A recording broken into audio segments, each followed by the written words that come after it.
Next Village San Francisco is a local nonprofit providing services and support that empower seniors to live independently in their own homes. We welcome people who want to keep connected with their community as members, volunteers, and supporters. We host 30 to 40 free activities and events each month for the public, and our members have access to our network of volunteers. Learn more and get involved at nextvillagesf.org. We hope you enjoy this video. Yeah, I just wanted to introduce you to NERT, explain what it is, how it came about, and then we can talk about the importance of having a plan and a go kit, and just knowing what to do when an emergency happens, not if, but when, because the reality is that there is going to be a time where we're going to need to, deal in some way, right? Whether it's the current situation with the pandemic, which is certainly an emergency, right? That's why they call it a pandemic. And that's why I deploy to help with things like that. But on a more like local level for you and for us, to be relatable. And first, I want to commend you for being interested in this topic and for actually, wanting to learn more, because it's been my experience that I'm always sort of shocked that people aren't more motivated to understand what it takes, what they're going to need to do themselves when there's an emergency. It seems that many people think, well, it's okay, I'll just call, 911, or I'll call, and someone will come and help. And, that's certainly, those resources are available, 911 and first responders like myself, the fire department, law enforcement and whatnot.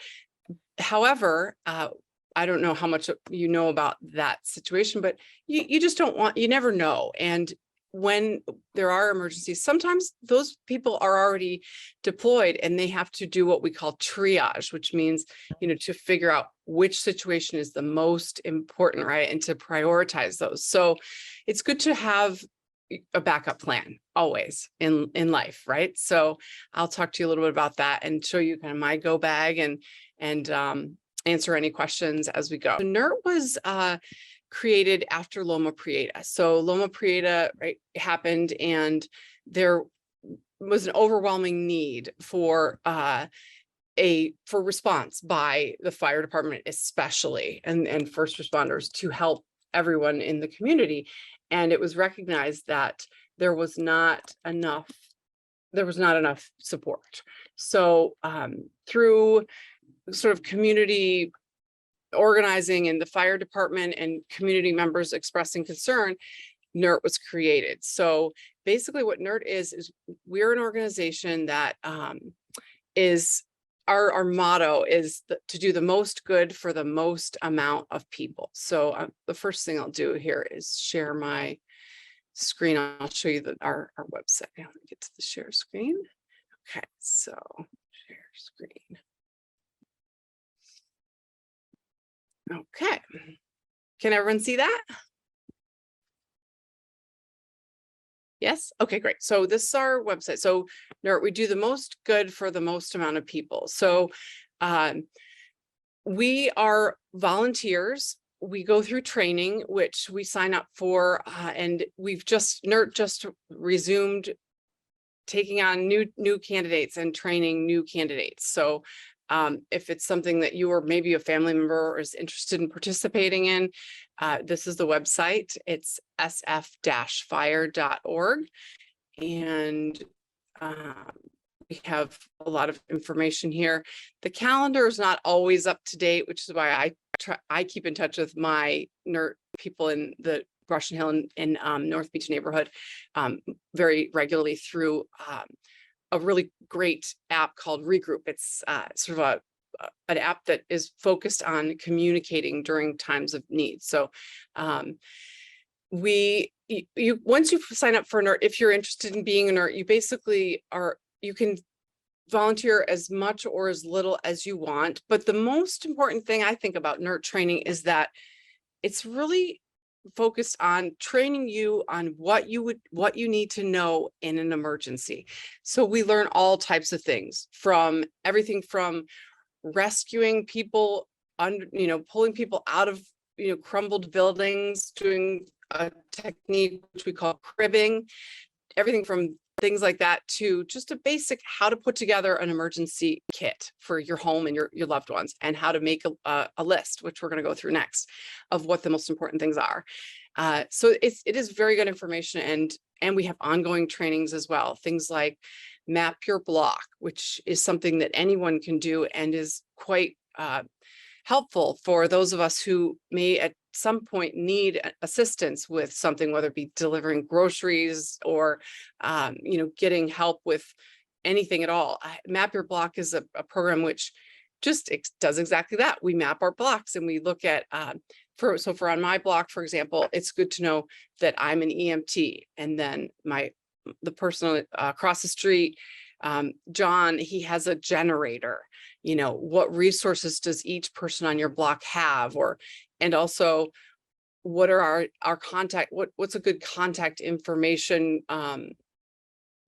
communication, way to communicate with each other in case of an emergency. So for example, I'm sure Camille, you're all on top of that at Next Village. So who to, which person to text and which person to call and how to do that in a situation that you need to do that. So it's a great way to just feel more secure and more comfortable with your surroundings, and so that when those times come that you need something, you're able to access it quicker than perhaps otherwise if you weren't prepared. So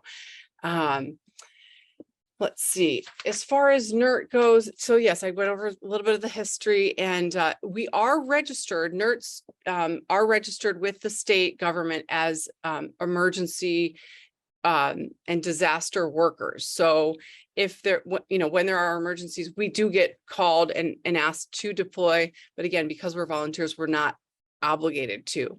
So for me as an EMT, a registered practicing EMT that's employed as an EMT, it's more likely that I'll be deployed in an emergency as an EMT working than as a volunteer for NERT. So it's a great organization. I can't say enough good things about it. And if anyone has more questions, you could certainly contact me. I'll get my contact information at the end. I have a quick question. Please go ahead. Wondering if there is a NERT lead or a NERT captain in the Cow Hollow area? There is someone in Cow Hollow. His name is Michael. I can give you his contact information if you'd like. Yeah. Want me to pass that on later? Yeah, okay. If you want to pass it to me, I can pass along to you. That's Oh, fantastic. very good. Yes, no problem. Absolutely. And then we also, like when National Night Out, is that what it was called? Yes, it happened. We are there to represent NERT and to, pass out things that are helpful to the community, whether it's, even little things with pandemic, little hand sanitizers, right? Or just information on, this is the Map Your Block kit. And then one great thing about this, I know it may seem silly, but this is a window card. Sometimes the little things are the most important. And this helps us as first responders who are maybe going around each neighborhood, and we're trying to assess who needs help and who's okay. So this, right, that in my window, then I know everyone in that building is okay. I don't see the card. What's Sorry. that? I don't see the card. The card? Yeah, Oh, you don't see him. Oh, hang on. Let me stop sharing my screen. Sorry. Stop share. I'm holding it up. So this, do you see it now? Yes, thank you. So this is one side that says help, and then the other side says, okay. So if I am working and I am going around the neighborhood and trying to check off who's okay and who needs assistance, this is a great way to know that. Again, very simple, doesn't involve a phone. It just is like a piece of paper. And this is in the Map Your Block packet that I was explaining about earlier, about knowing where the resources are and who, can do what in the neighborhood. And I have lots of these, and if anyone would like one, I'm happy to get them for you. Okay. Yeah, we can maybe take a stack to the office, and anyone who's interested can swing by, or we can distribute them to people. We'd be happy to do that as well. Great. Yeah. And again, little things like this too. This is a San Francisco resource guide, and just it's a quick little thing that I keep it on my refrigerator that has important numbers and important resources that you may utilize in an emergency situation. So I can get Camille some of these. Everything that I'm going to show you, I can get you. Yeah. And then this sheet, we're going to go over this too. And I can pull this up on my computer so it's easier to see. But this is what we're going to talk about as far as creating a plan and home preparedness.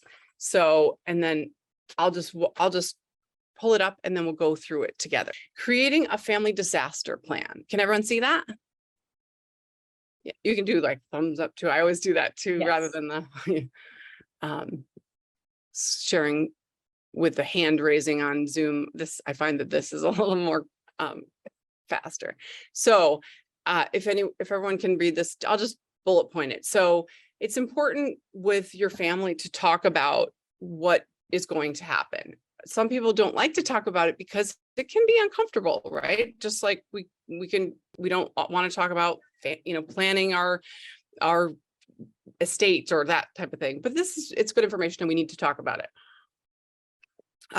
So the most important things are know where you're going to meet your family. If you are unable to communicate with one another and you don't know where each other, are located, have a meeting place and have it be somewhere that in an emergency is going to be a safe place. So, perhaps like Washington Square Park is a good example. It's an open air space. For my neighborhood, Helen Wills Park is a good example. It could be the lobby of your building if that's, appropriate, and if it's not a huge, if it's not a small building, even in front of your building, somewhere that is going to be safe. Generally, that's going to be outside in an earthquake or in a place where that structurally it's sound. And then know if you're not out, for example, if you're in the house, it's the middle of the night, know where your emergency go kit is, your emergency go bag, as we call it. And we'll get into that in a little bit. And make sure everyone knows where it is and that you're able to, at a moment's notice, take that and physically carry it. When I first put mine together, I made it this bag that was too heavy for my son to lift, for example, and that's not at all practical, right? So then we changed that around and we went to a backpack style, which is, you can put on a backpack and leave your building, whatever makes most sense for you. That's actually doable. You don't want to put something together that you're not able to work with, right? So let's see. I'm just making sure I don't forget anything. So yes, important things that often get overlooked are just having a flashlight. And I would also go further and saying an extra set of batteries for that flashlight, because you might not use that flashlight for 2-3 years, right? And then all of a sudden you're needing to use it and it's not charged. There's no batteries. A pair of shoes and, put those two things, especially. I go further and put gloves, because I know sometimes if there's an earthquake and there's broken glass or something, pair of shoes, gloves, and a flashlight are going to be very important. You can be in your pajamas, it doesn't matter. But if you have shoes on and you have a flashlight, you have gloves, that's going to help. So, and that we do encourage everyone to have one of those under your bed. If it's at night, you're going to be in your bed, right? So you want to have something under your bed or next to your bed for an emergency. That's very important. Often people think, well, next to the door is fine. Well, what if the door is all the way down the hall and you're in your bedroom and you can't get to the door, So then also know how to get out of your home. Know how there should be at least 2 exits from your home.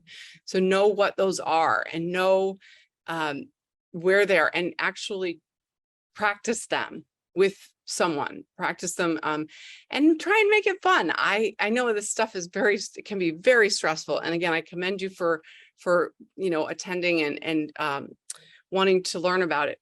It can be very scary and stressful, but make it fun. I got a window ladder and put it in my kids' room, and we, took it out, we put it on the windowsill, and I tried to make it fun.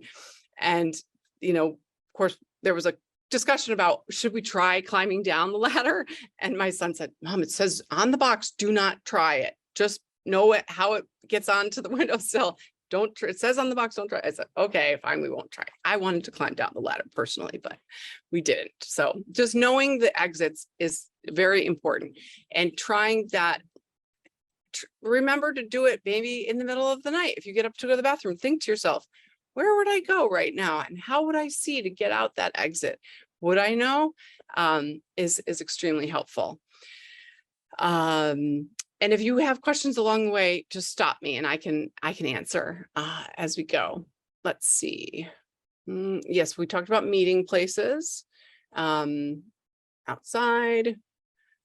And then the next thing is to make a list. And at the bottom of this page here, you'll see to make a list of out of town family members, right? So you want to have one person be your main contact out of state. If you have out of state family members, to know that you're okay and that person can communicate it to other people. I know that your family and the other people in your life who care about you and want to make sure that you're okay will definitely appreciate this step that you take when they're wondering. I know my mother lives in Florida, and with the hurricane, it's scary. She lives in a community where she does have resources there for that type of emergency, but you never know. And so it's good to have that set up in advance, right? So that I know she's okay. And then just obviously you need to inform your other family members that that's your person. And if anything were to happen, they could contact that person. Kind of like having like a little executor for your safety, if you will.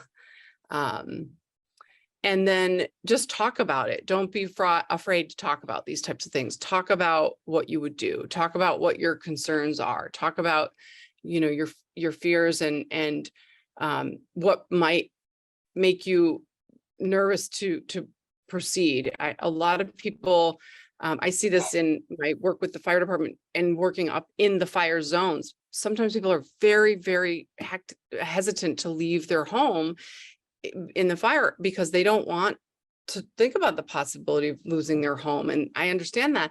However, you also don't want to lose, your life. So it's important to talk about that and understand what we're going to do, and rather than having it be a discussion at the time of the crisis.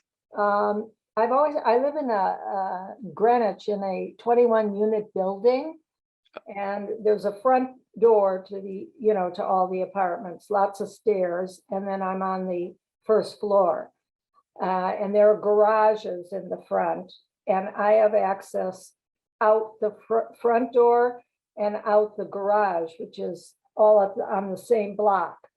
That's actually the only exit, because my apartment's in the back, and the back is at the end of the garage.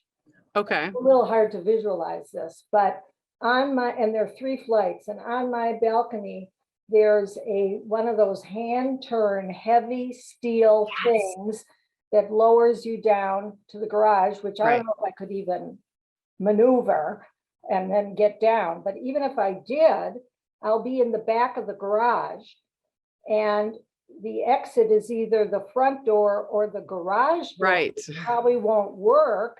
So that's a good point. The only exit is the front.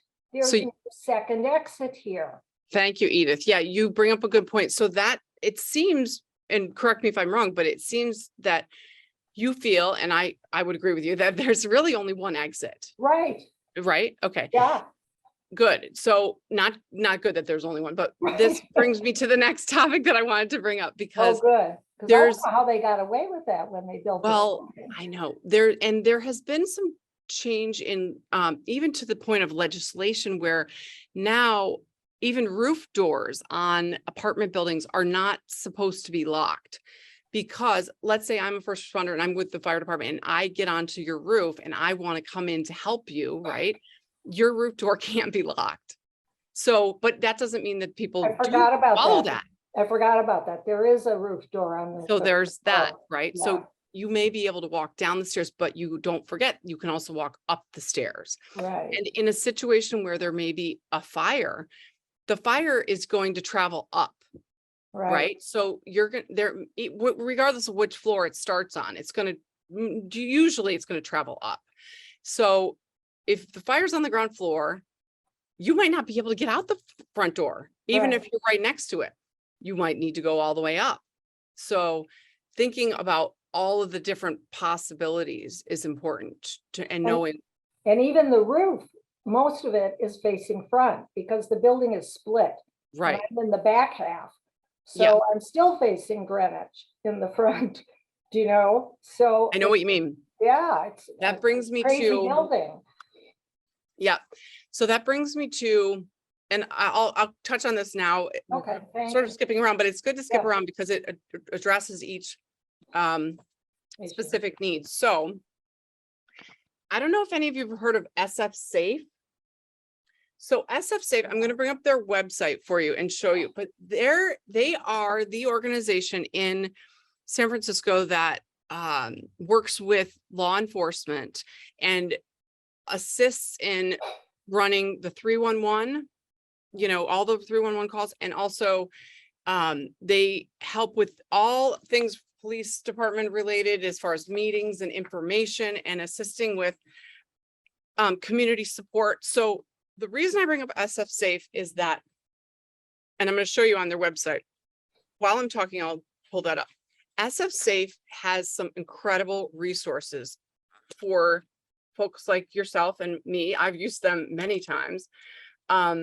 They do things which I think, Edith, you need to call them and have them do this for you, to do an assessment, like a safety assessment. Now, if you don't own the building, you cannot actually ask them to do an assessment of the building because you're not the owner, so you don't have authorization to do that. However, you can ask them to do an assessment of your residence, so your apartment or whatever, right? Your unit, right?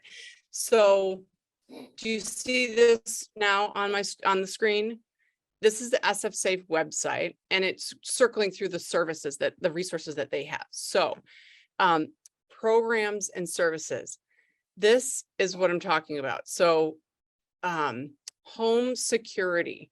So they will come out and do like a security survey. Do you see this here? One of their specialists, and they do all this for free. Wow. They will come out and walk through your home and tell you what looks like it can be improved upon, where, they'll talk about lighting, they'll talk about exits, they'll talk about, all kinds of things and things that you may have never thought of before.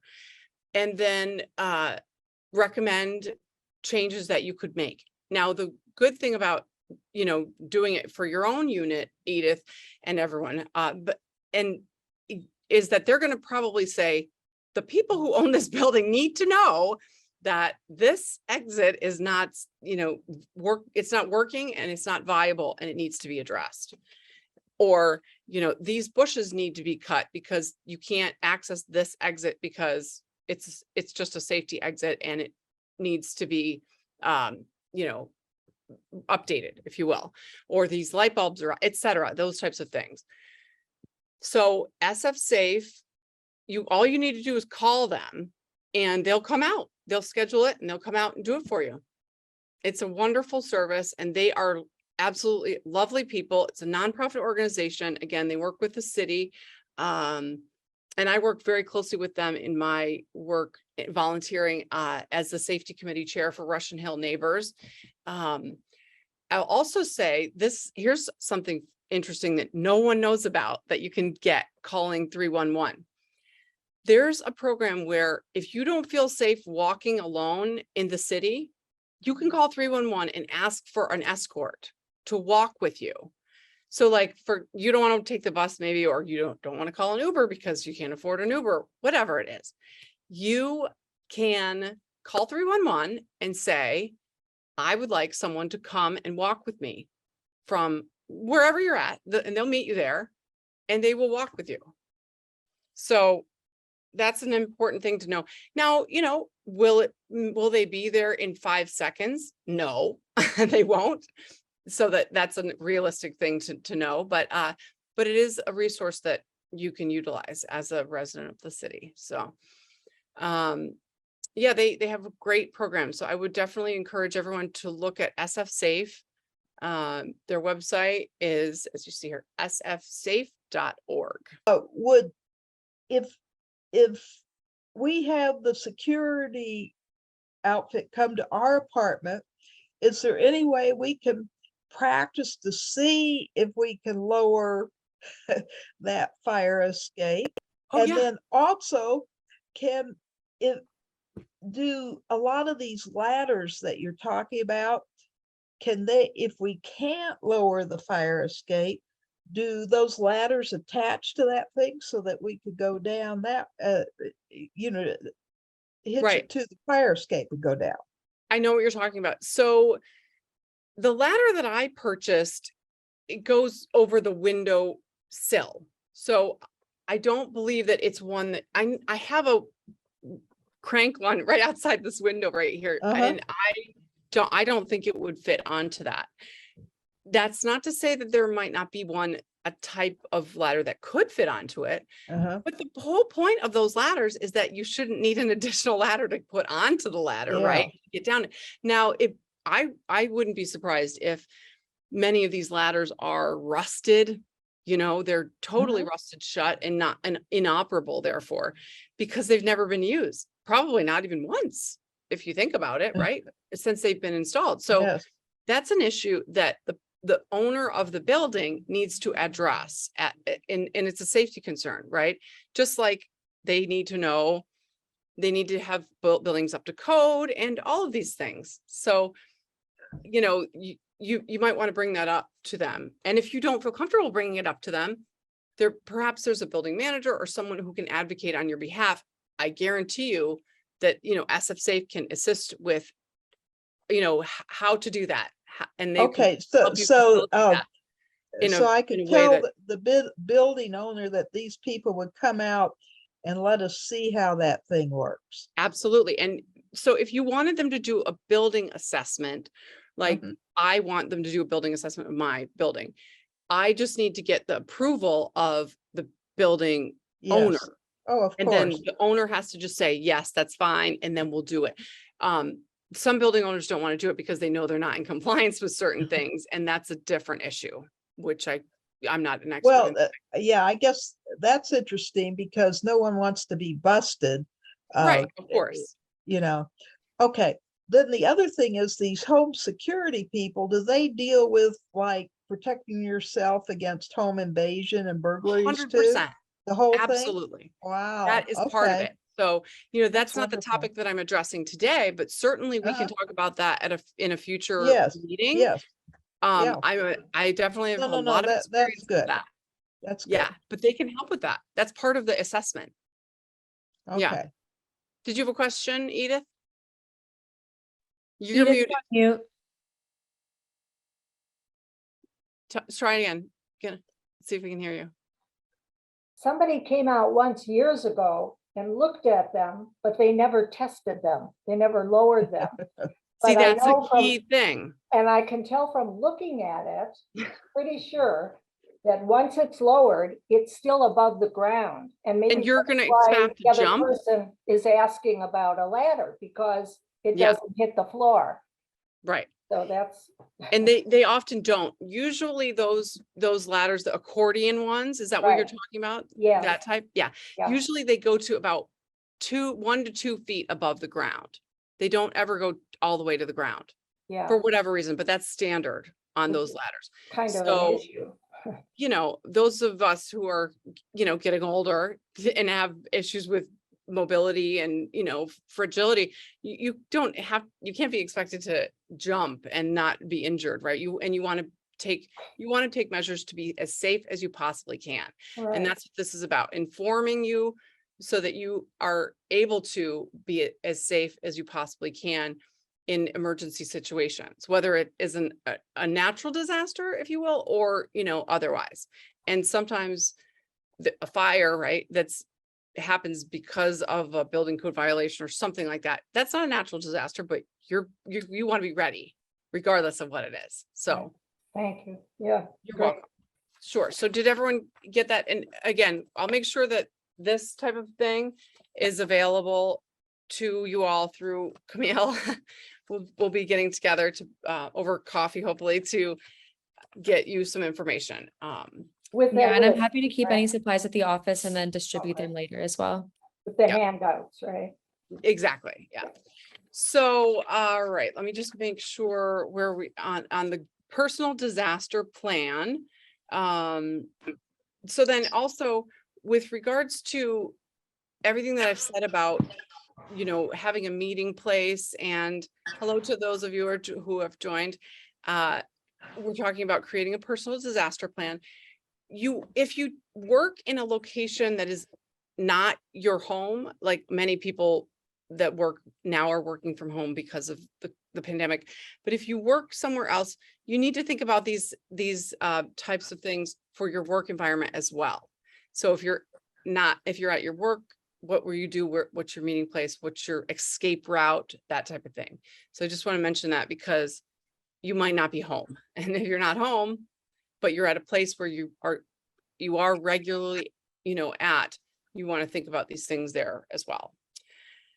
And speak to those people there who are in charge so that you know what their plan is. If there's if it's a work environment, what does the work management team, what's the plan? Does anyone have a plan? Are there drills? Practicing is great, and you can make it fun. All right. So then the next thing that I think will kind of dovetail us into the Go Kits, that's very, very important that people often forget, is making copies of all of your important documents, including especially everything to do with your medications. And then in addition to making copies of all of that information, get backup medication. You need to have a minimum of 3 days of medications in your go bag. Now, if you go to your doctor and tell them you need more, and they'll say, no, it's not approved for whatever reason, right? Insurance, etc. If you tell them that that's what it's for, they absolutely must approve it. They have to approve it. And if they try and battle with you, you should speak to your insurance, and you tell them what you're doing, and they will, I know from experience, they have to approve that. So it may take an extra phone call or two, but you need to have your extra medications, especially if they are, medications that you need to remain healthy every day. I know many of us have medications we take regularly. So get extra medications, minimum of 3 days. Ideally, you should have 7 days, but if you can't get 7 days, 3 days, absolutely. And Is that required by law that doctors have to agree to give you more to prepare for emergencies? I don't know exactly how it's written, if you will, right? So law or what it is, I can find out, but I know that they have to approve it. I do. And again, I'm not going to quote something that I don't know exactly where it comes from, but I'll find out. But they do. So if you have issues, and I'll get the answer for you on that. I just went through it, but for whatever reason, it escapes me where it's written that they have to do it. I think anyway, I'll get back to you on that. And in reference to the copying the medical information with your prescriptions and your medicines, any important documents, your passport your driver's license, your birth certificate, your social security card. This is a list that Camille will have, you can write it down, but I'll have it for you. And then any medical directives. So if you have, a executor or, any sort of medical directive, you need to have copies of that, because if there is a fire and all of your documents are destroyed and you don't have a backup set, what are you going to do? You're going to start over, and it's very difficult, extremely difficult to get those documents. The safest place to keep, actually, I'm going to ask a question. Actually, does anyone know where the best place to keep your backup documents, a copy of your backup documents is? Take a guess. Anybody want to guess? Throw it out there. Edith, what do you think? Edith, you're on mute. You don't have to mute yourselves if you want. We could just have a discussion. I'm In the happy with- refrigerator. Very good. Freezer. Even Freezer. better, the freezer. But yeah, like the back of the freezer is great because those things are like fireproof pretty much. I mean, I have a fireproof safe, but I also have copies in the freezer. So I keep the originals in the safe, a set of copies in my go bag, and a set of copies in my freezer. I go the extra mile and also keep an extra set in my car, but I'm a first responder, so I'm like ready for, I've got like 4 go bags, not just one. So But you know how in the freezer, even if you vacuum pack something, or not vacuum pack, but if you Ziploc it, little crystals get in there anyway. So does that deteriorate the ink or the quality or no? not in my experience. And I've been doing this for at least 10 years. Okay.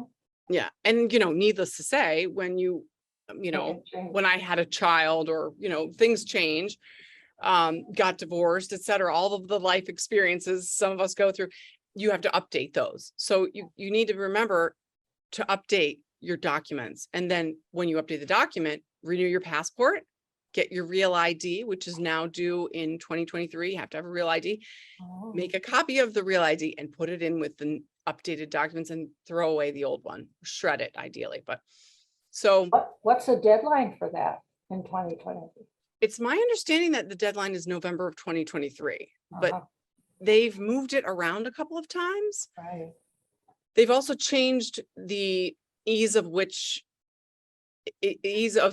the process of getting it. So I got it quite easily recently, and I was glad to check it off of my to-do list. But that's something you just go to the DMV website, check what it says. I'm pretty sure it's right on the main page there, just real ID.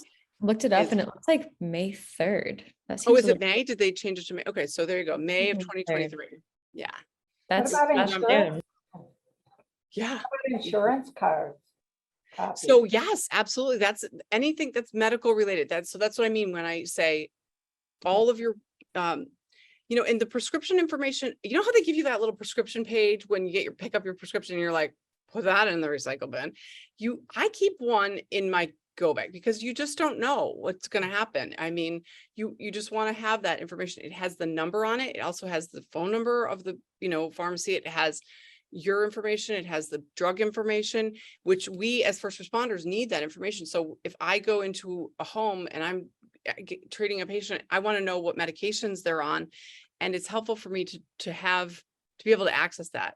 Sure, I can look at the bottle, but if I have that information, it's great because as much as I've, done my EMT training, I don't know everything about every single drug. I will admit that I don't, so it's good to have that information. And with things like this in emergencies, you can't really over prepare. You can't. And at least I don't know anybody who's over prepared. Even my clothing a few months ago, I redid the set of clothes that we have. And my kids' clothes were like, there's no way they could have fit into those clothes that I had set aside. So if you can keep a set of copies off-site, and you have, let's say you have a safe deposit box, going back to the old days of, when people did a lot of banking in person. Some of you may remember safe deposit box. If you can keep a copy off-site, that's great. But if you can't, then just have one, have it in your go bag and then have one in your freezer. Just having one you're a step ahead of everybody else out there. So that'll move us on to the go bag kit. While I pull this up, I wonder if anybody can guess. First of all, I'll give you the information on what you should have. 72 hours. You want to have enough for 72 hours, okay? Because that's generally the amount of time that we at the fire department anticipate if there's a large scale emergency like Loma Prieta. We anticipate that it will take 72 hours to get everything restored. So we're talking about infrastructure, right? So water, power, etc., to be restored. So 72 hours worth of what you would need to survive, basically, right? That's what we're talking about. So how much water do you think per person, everyone, you need to have per person for 72 hours? What do you think you need? It's just a question. At home, not for your go bag, at home. Right. To have in your go bag. Oh, in the go bag for 3? Because Yeah. you need to have it ready, because you're going to assume that you have no access to anything, right? That's what your go bag is for. You don't have water, you don't have power, you don't have food, you don't have anything. Your go bag is going to be your home for the next 72 hours. Well, a gallon itself is going to be heavy to carry, but that's Right. probably what you need at least. You're very right. You're exactly correct. You need a gallon per person. Per day. Nope, for 72 hours. Oh, for 72. Okay, one. Yeah. That's a lot. Well, It's already yes too and heavy. no. Yes and no. Or that's a lot to To carry? carry, I would say. Well, but that makes hopefully you're sense. not going to have to carry it anywhere. You might just be in your home, right? You might just be in your home with no water and no power, and you might not be going anywhere, but you're going to need to, where are you going to get the water if you don't have it already set aside? Right? No, that's a great point. I think the worry is carrying it when you add all this. So, Yeah. I understand that, but really, really do think about it that, you might not need to go anywhere. Do you see my screen now here? Yeah. Oh, it does say on here, it does say on this one per day, but Wow. that's not I've heard per day, but I've also heard 72 hours.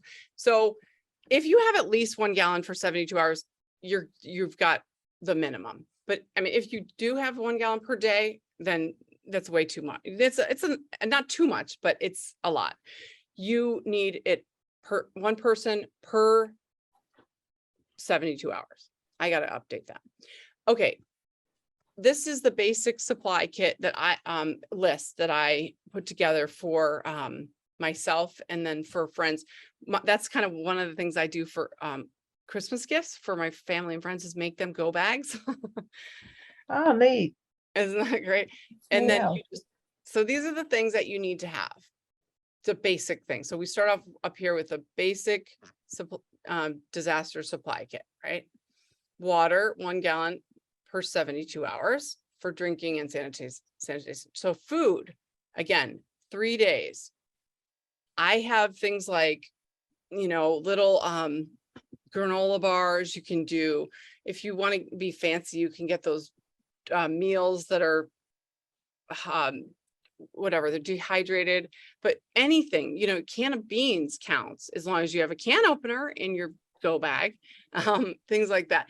So, but 3 days of food, you ideally, if you're able to get a battery powered or hand crank radio, it's very important, because we're too reliant on the internet and on our phones and on our TVs and on our tablets, whatever you have, that's technology that's connected to the internet. We're very reliant on that.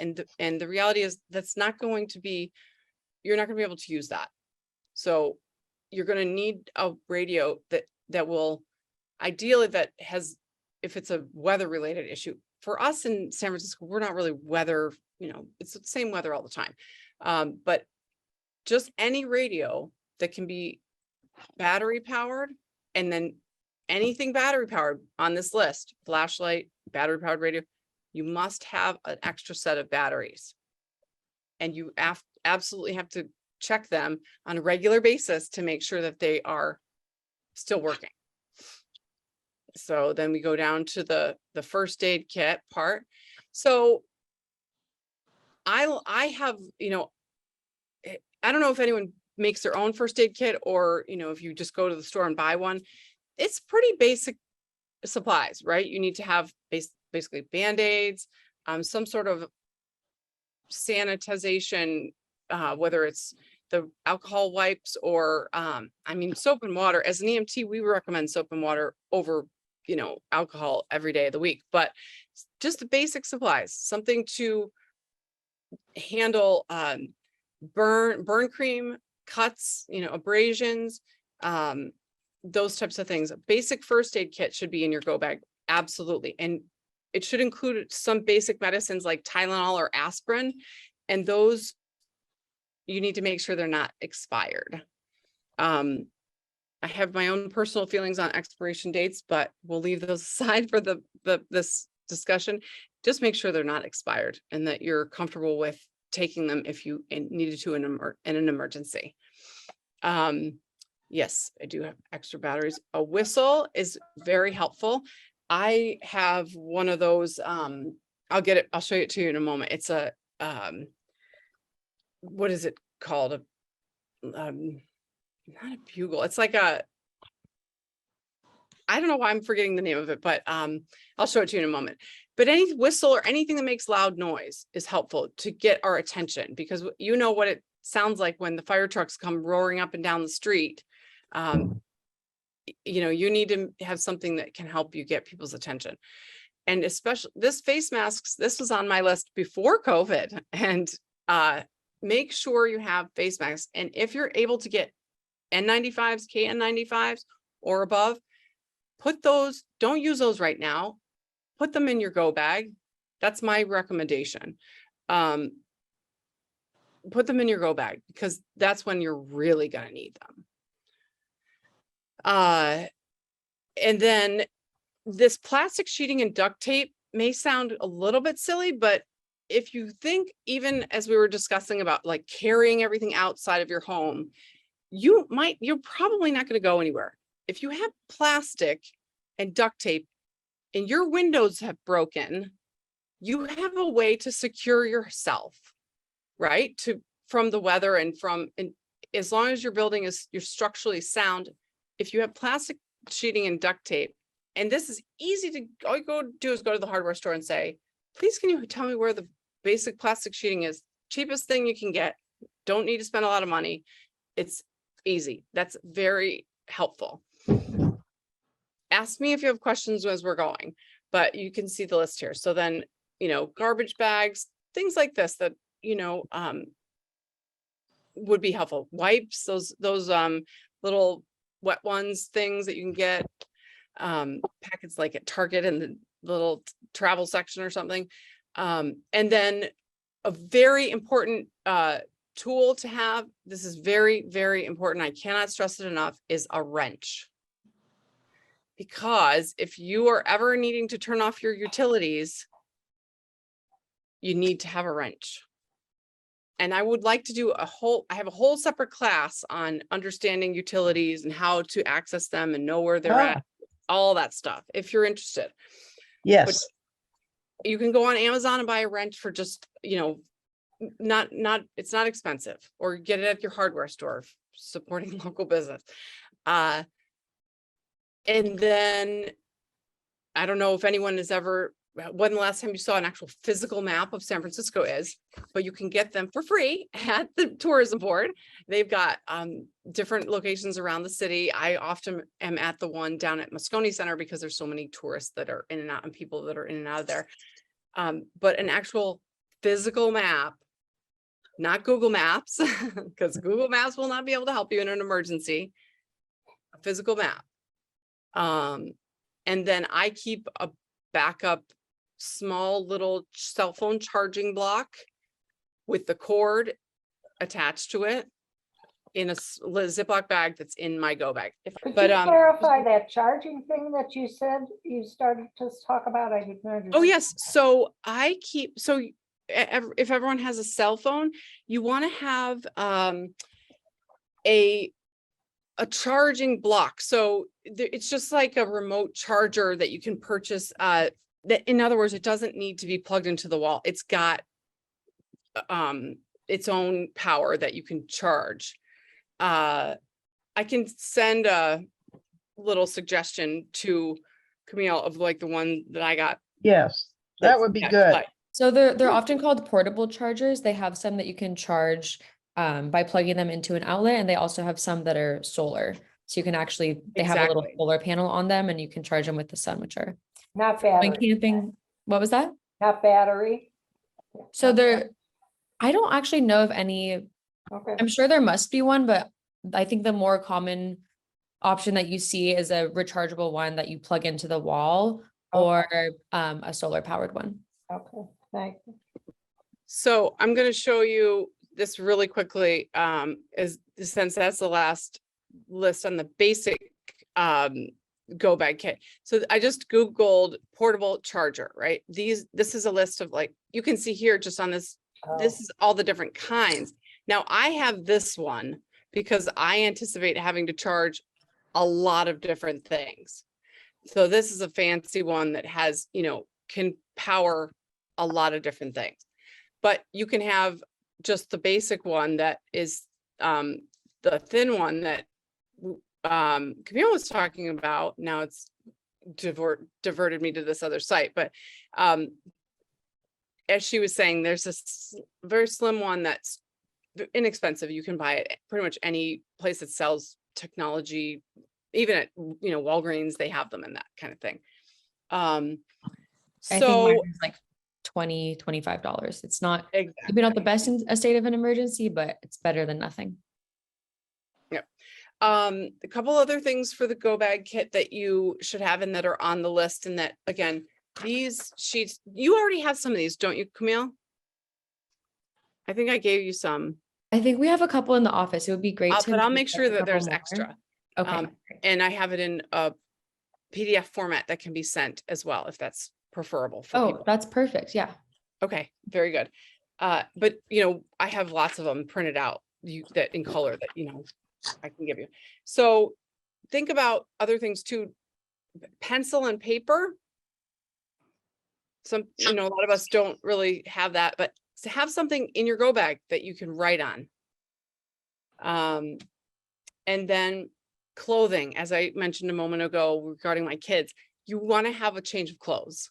So just to have one change of clothes, or have, pair of socks, undergarments, pants, a shirt, and then maybe a sweater. And we're not in the super cold weather, so you may not need the extra layers, but just have a change of clothes in case, like we said, this is about emergencies. So, and if you don't already have an extra can opener, get one, find one. I like to pick them up at garage sales because there always seems to be one there, and can openers are really helpful to have in your go bag, because a lot of times your backup food is going to be in a can.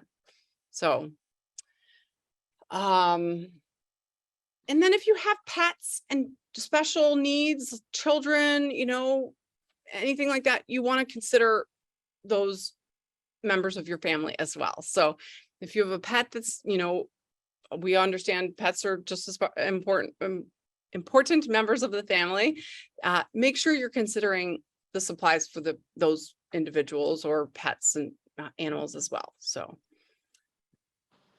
does that, I think that's sort of some of the basics. Does anyone have any questions for me at the moment?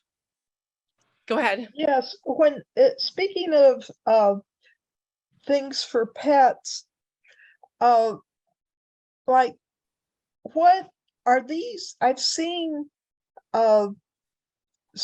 ways to carry like a small pet on your front, or I've seen, like, I hate our little doggy's never been in one of those like little cages or something. And Yeah. but are these things that are on the front so that you could carry your doggy, are they good? And do you recommend a certain one? Well, I personally agree with you. I think the whole cage idea is just, first of all, if it's an emergency, I don't want my animal in a cage. And the animal is going to be more alarmed and worked up, right? By being away from you, the animal will be better closer to you, right? And you'll probably feel better too, because you'll be comforted, right? So, Yeah. I mean, when my children were babies, I always put them in like a little pouch, kind of like a little like a sling. And I don't have a recommendation for an animal one, but I can certainly ask, and you know what? I know exactly who to ask, but I would say follow your instinct with anything like that. If you don't think it's a good idea to put your animal in a cage, don't put it in the cage. But get something that you can make sure that it's close to you and secure in an emergency, that it's not just going to be running off and you're going to be chasing after it, and then therefore endangering, the animal and yourself as well. So even if it's just like a little baby sling, if your dog is small enough, that's what I would buy. So, Okay. Then along those lines, one more question. Yeah. Are there classes to give your little doggy CPR, or? that's a good question. I honestly, I don't know. I've never done anything like with pets, Okay, but I'll ask at the fire department. There's got to be something. that would be wonderful.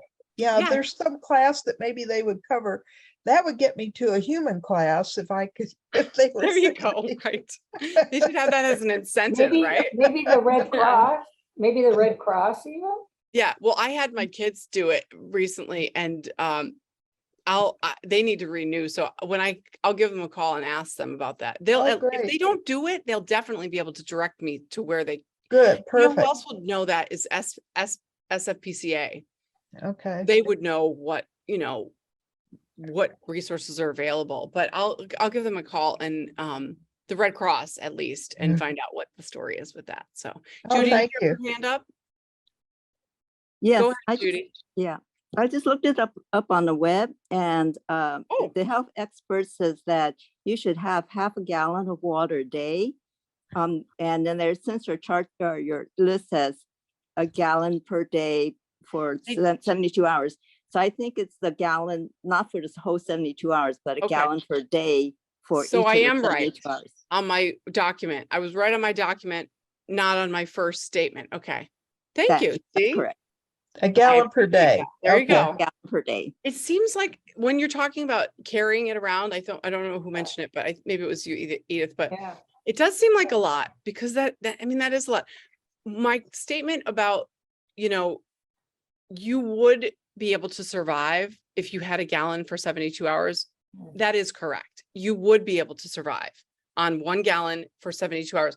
Now, would you be dehydrated, and would I perhaps need to maybe put you on an IV for, rehab? Maybe, but the point is that you need to have water and you need to start somewhere. So starting somewhere, start with 1 gallon for 72 hours, but then, ideally, the best case scenario, a gallon a day. Okay. Does that make sense? Anything you can carry from a gallon up, let's say. Well, that's the thing too. And realistic, what's realistic? Let's be, can we carry 1 water bottle perhaps? And maybe you can carry 1 water bottle with a filter that you could filter some water elsewhere. That might be a better solution, I have tablets that, I could bring my water bottle down to the bay and remove the salt, and I don't have to carry gallons of water with me. Is there a special water filter? Like what are the pills you're using or? There are water filters that you can get for that type of thing. And I, again, like I said, I really appreciate that type of thing because I mean, I just, yeah, it's a lot to carry. So, But you're using a pill or something? well, there are tablet? different types of ones. There's like a filter, like a charcoal filter. There are, it depends on how much you need to filter out. So you can find those on, I mean, I really like the rei.com because REI is really about like wilderness, like and camping. I lived in Alaska for years and was doing a lot of backcountry things without like very, very remote stuff. So, and that's where I would go to find things to take with me. But yeah, and you can go online and Google, water filtration, and then from there you can decide what level of filtration you need and make choices that suit your needs best from there. So, Well, in San Francisco, let's assume you're going to be in San Francisco. of course. What level of filtration would you suggest? I mean, what should be So that filtering depends out? on a couple of things. It depends on where, how contaminated the water is, where you're getting the water. Like if you're going down to the bay, you need something, what you need is something to remove the salt. Versus, going to, let's say, the Palace of Fine Arts, right? And you're going to get the water out of the duck pond, that kind of thing. Oh, It depends. So that I'm not going to give you a recommendation on that because I don't know Okay. where's closest to you. yes, So, but you can, Yeah. that's easily accessible. You can look it okay. up. Yeah.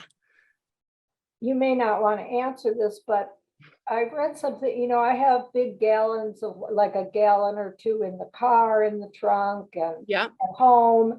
And I know you have to rotate it after a while, but I've also heard that, or years, I guess, but that Right. those plastic containers are really not that great for it to be Right. sitting in for 2 years at a time. What's your thought about that? Well, I mean, I can give you the answer that I have to give you from like a government employee standpoint, Right, and I can give you my personal opinion. okay, And I'll give you both. Just to make it clear, the guidelines, if as a government employee, you follow the expiration dates. That's the answer, right? And now taking off my vest as a personal citizen, I have a hard time believing that that's going to do, irreparable damage to me if I don't, get rid of my water that expired last year and rotate it to new water Okay. that is expiring. You know what I mean? That's just my personal opinion. Okay. So I wait a little longer for me personally. I'm comfortable with that. But again, follow your instincts within your comfort level, but use the guidelines that I've got, and that we're sending to you, providing for you, that are guidelines per, whether it's the, CDC, the fire department, the, FEMA, all of those organizations, which are, these are important people and they have put together these guidelines with purpose and for a reason, with history behind it. So we follow those. And then if we need to make accommodations based on our personal circumstances, then we do that, right?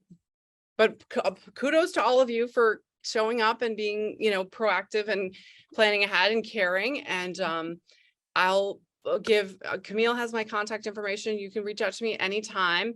I know we're over time and I actually have to get moving on to my other job.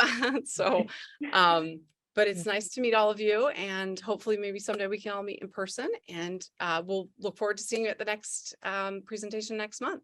Thank you for viewing this Next Village video recording. We hope you enjoyed it.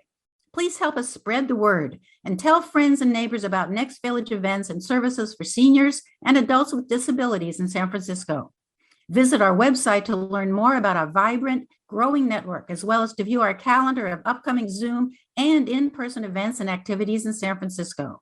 Our website is nextvillagesf.org. Contact us to join our email list to learn about events and resources for seniors in San Francisco. And subscribe to the Next Village YouTube channel by clicking the button below.